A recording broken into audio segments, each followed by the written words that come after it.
Hello and welcome to The Wrap with Kate McCarthy. I'm Sarah Olle and Kate. Round 3, well, it had a little bit of everything, did it? Some record-breaking scores, a few upsets sprinkled along the way, and some unlikely teams starting the season at 3-0. Yeah, it certainly did. And I think if we have a quick look at the round 3 results, we had Essendon continuing their run. So they are one of those teams that's gone to 3-0. West Coast, a big comeback against the Saints. Port and North, they raised the bat, they hit the ton, and match of the round for me was the one that just concluded, Carlton and Brisbane. Well, we saved the best till last, so let's get there because Carlton absolutely stunned Craig Starcevich's side, and this is their second win of the season. They're fun to watch, Carlton, aren't they, Kate? And I think one thing's for sure, this team led by Matthew Buck is trending in the right direction. Yeah, they are, and I think we said that on the back of their round 1 win over Collingwood. The way that they use the footy is something that is exceptional. It's exciting. I said last week that the Sydney Swans are must-watch. Well, I'm putting Carlton into that same category. They are must-watch at the moment. Matthew Buck wants to play an attacking brand of football. He's got the girls out there executing it, and it's been really, really nice to watch. Abby McKay was huge, 32 disposals, 19 of those were contested, but Dana Finn, a name that many might not know, was huge. She had 29 disposals, which is a career high for her. Her previous best was 17. Wow. She had a goal to go with it, 12 intercepts, and their defenders back there held up really strong for the Blues. We're going to look at some of the second term highlights because that is where the game was won for Carlton. 5 goals to the Lions, 1. It seemed unlikely, but they continued to surge, Kate, and in the end at half-time they led by as much as 29 points. They certainly did. That is exactly where the damage was done. 5 goals to 1. Abby McKay, who we said had 32 for the game, 12 of those came in the second term alone. And they just outspread. They outworked the Lions, particularly in this second term.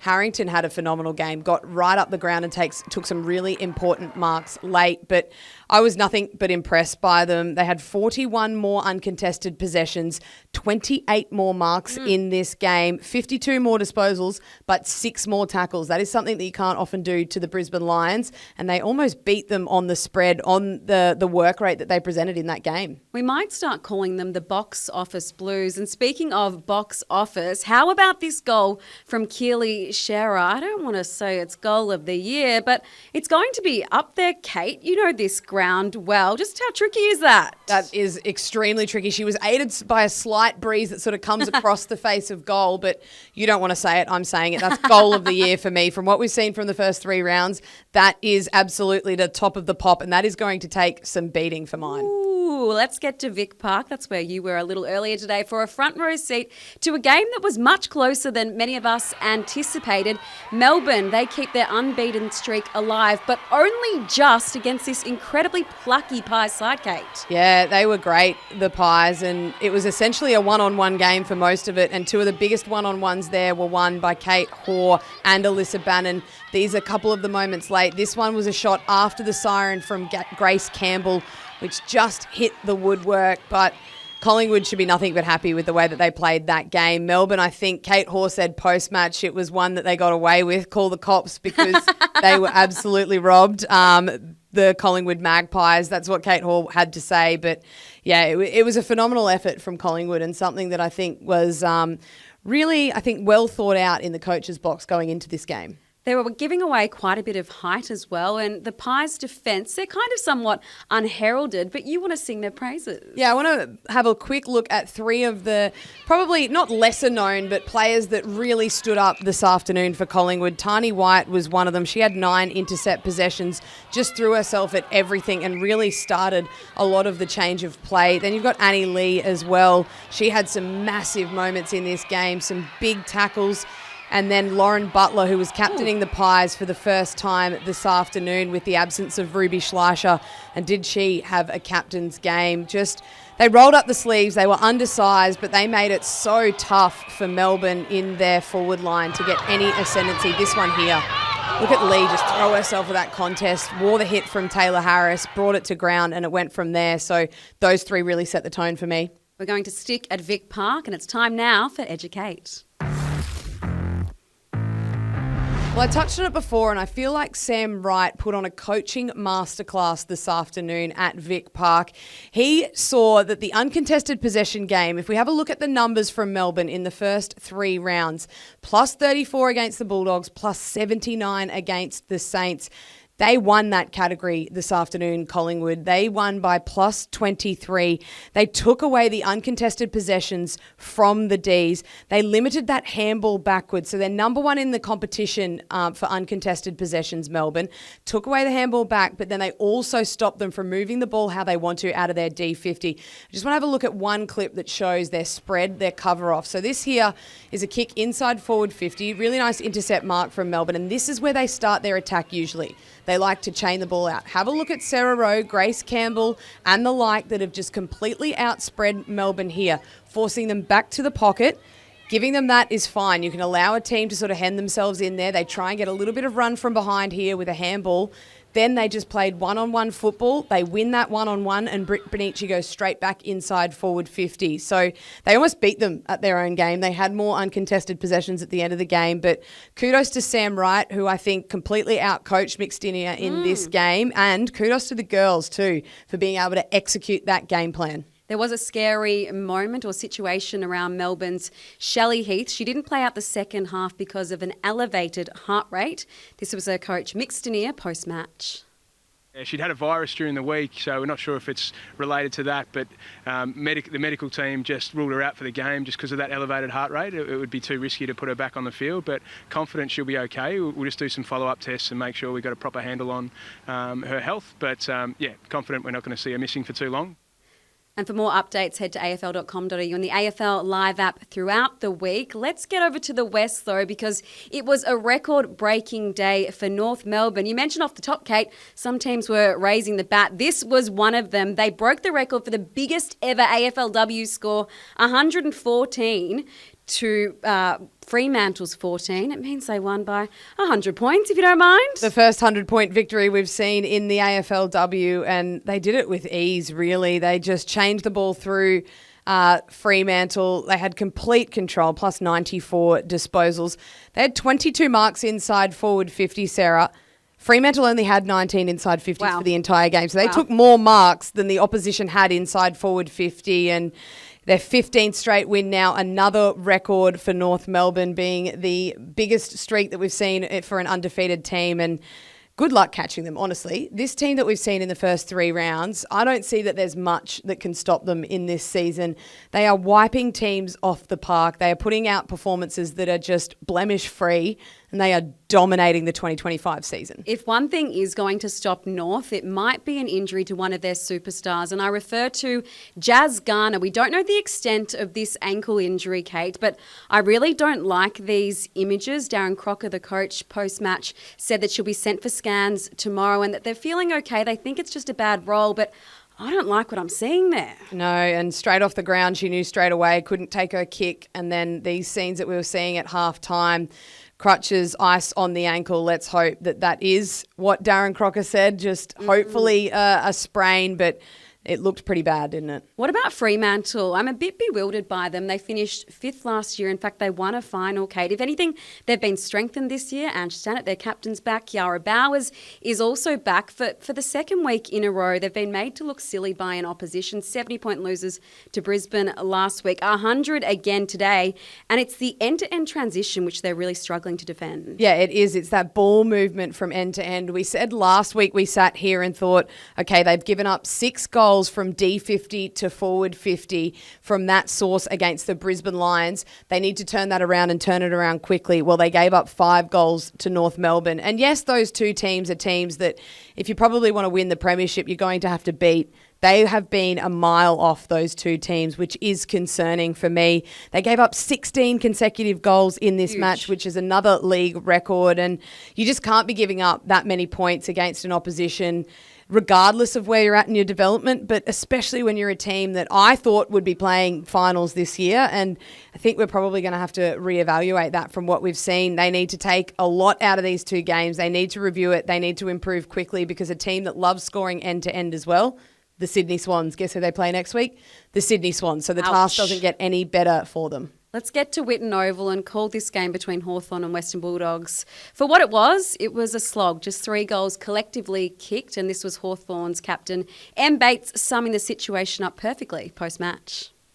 Obviously, you're still happy to win, but we're certainly not playing the way we want to play. Obviously, we want to play a attractive brand of footy that's high scoring and with plenty of speed. So, obviously, credit to the Bulldogs. Their pressure was outstanding. They smacked us around clearance around the ball today. So, credit to them, but we really need to get our game going because no one wants to come and watch a 3-goal game. So, disappointed with that, but at least we scraped the win.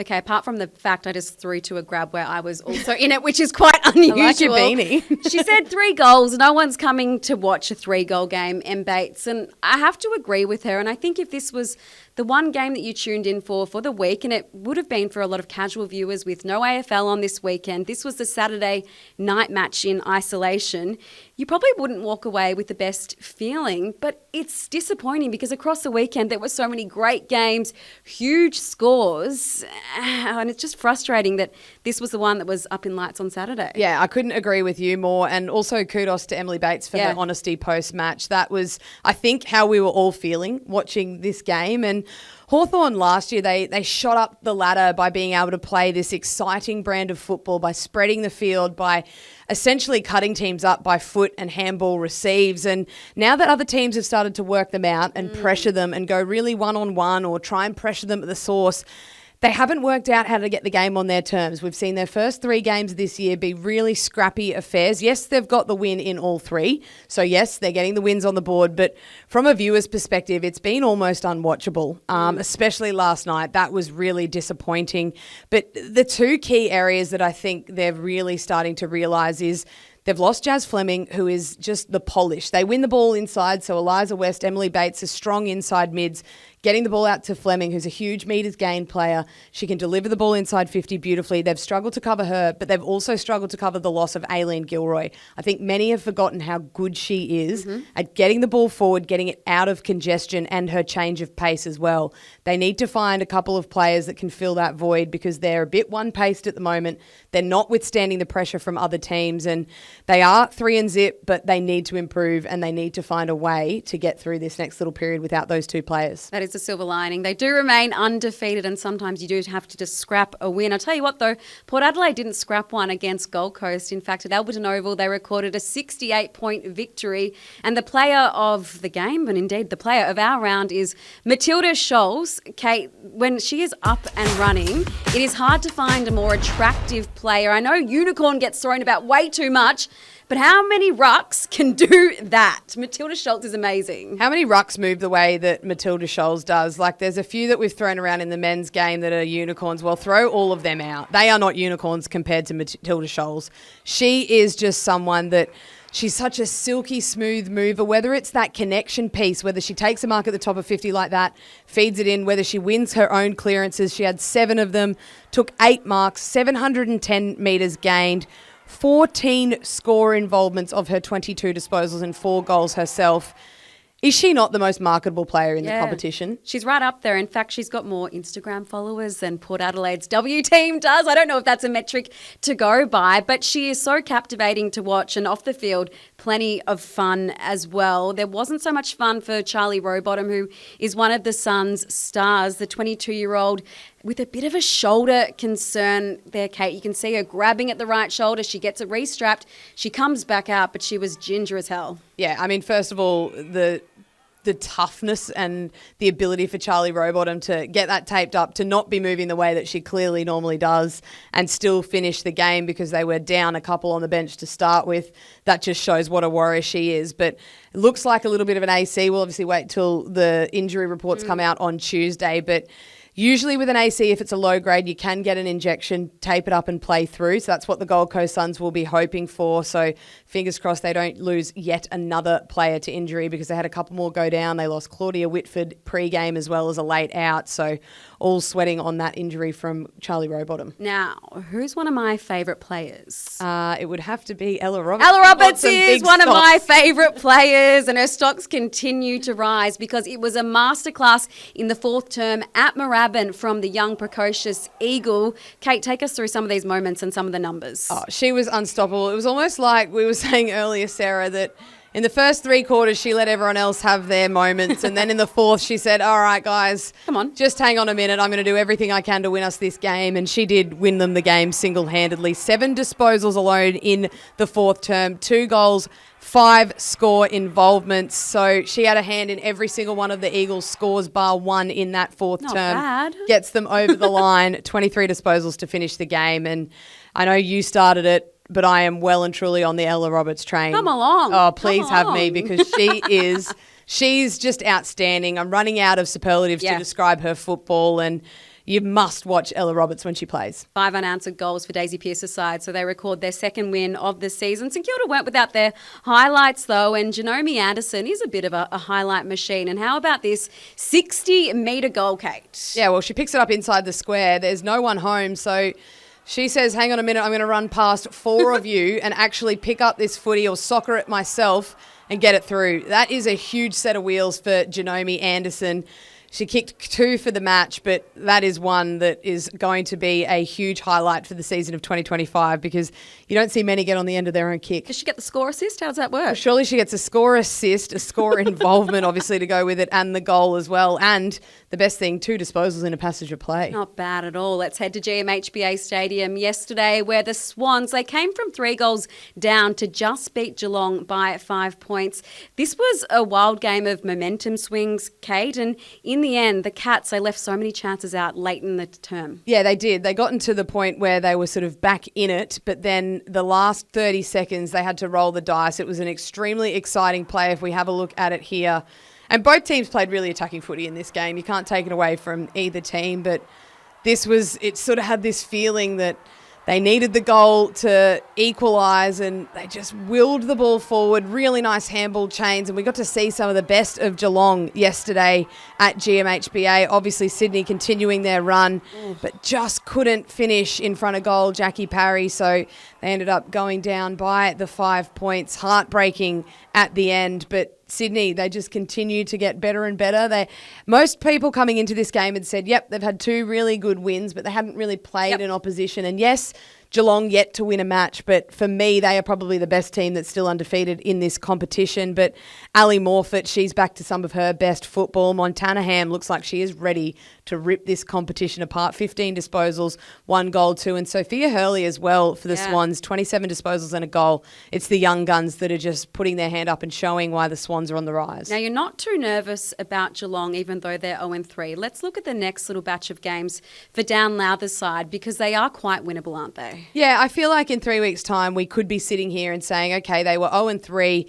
Many people were panicked. They were worried about their chances. And I feel like we could be sitting here in 3 weeks' time and say, okay, their season's back on track. They're 3-3 and they're taking on Hawthorn next week. Obviously, a bit of work to do before next week with Essendon also undefeated. So that's definitely not a given. But I feel like they are the team that's sort of in the bottom half of the ladder that is playing the best football that we've seen out there. I'm going to keep that receipt of yours and come back to you in 3 rounds. But now it's time for New Kids on the Block. And Kate, a giant caught your eye. This is Sarah Olle, the first pick for GWS at last year's draft. She's just a slight little thing, isn't she? But she had some great moments against the Crows. Well, she's not giant in stature, but she plays giant because she gets on the end of a number of marks. She had the 16 disposals. Just looked lively off halfback and has done for the first 2 weeks as well. Really good pressure in front of the footy, been able to just slide back. She just never gives up on the play, Sarah. So she caught my eye this week as one of our new kids on the block and someone that will continue to just grow into that position at the GWS Giants. And then I want to go back to Friday night. Sierra Greaves making her debut for Richmond.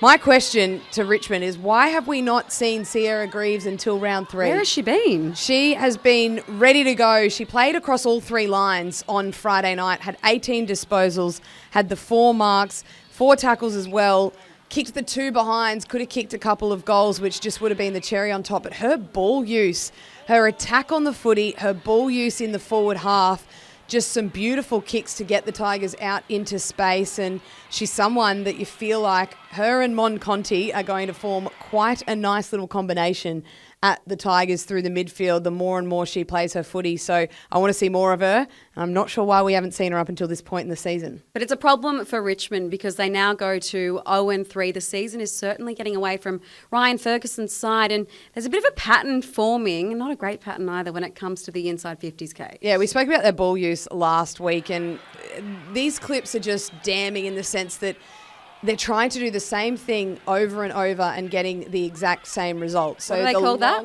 That's the definition of insanity, it is. Long, high kicks to contests. And Essendon, they're well set up inside forward 50, so they needed to lower their eyes. These go all the way into the fourth quarter with 1:30 to play. The long, high kicks when the game's on the line. They had a plus 11 inside 50s in this game. 3 goals out of 40 inside 50s. Something has to change. They made some changes from last week, and yes, largely the game looked better from them. They moved the ball a lot better from D50, but it's still that last kick going inside forward 50 that is letting them down. Do you know what I think Richmond need to look at? Some of these highlights. This was from Thursday night.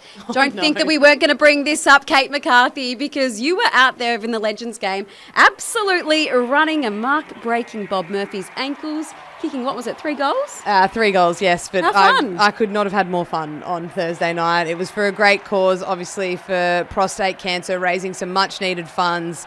The influencers got the crowd there, and it was just an amazing game of football. I've had plenty of people saying that I shouldn't retire. I shouldn't have retired. The reason I looked all right in that game is because I was playing against people that had retired a long, long time ago. I am nowhere near up to the standard of some of the clips we have seen this week. Mate, you've got your own show. You're doing fine. This has been another episode of The Wrap with Kate McCarthy. See you next week.